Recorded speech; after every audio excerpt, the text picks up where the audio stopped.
My name is Chitrapal. కథ చెప్పు. అనగంటనక ఊరిలో బస్పాడు ఊరు ఉందంట. ఆ ఊర్లో కోడి పిల్లలు బాతులు ఉన్నాయంట. ఒకరోజు వాళ్ళు జాతర వాళ్ళని మాట్లాడుకుంటున్నాయంట. ఇన్న తర్వాత కోడి పిల్లల్ని పొద్దుగాలు లేచి స్నానం చేసి చీర కట్టుకొని మేకప్ కట్టుకొని పోయినాయంట. పోయినాక నది వచ్చిందంట.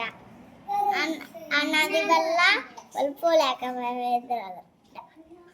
వాళ్ళు పోయినాక కోడి పిల్లలు బాతులు దాని మీద ఎక్కించుకొని పోయినాయి. వాళ్ళ అమ్మని బాతుల్లో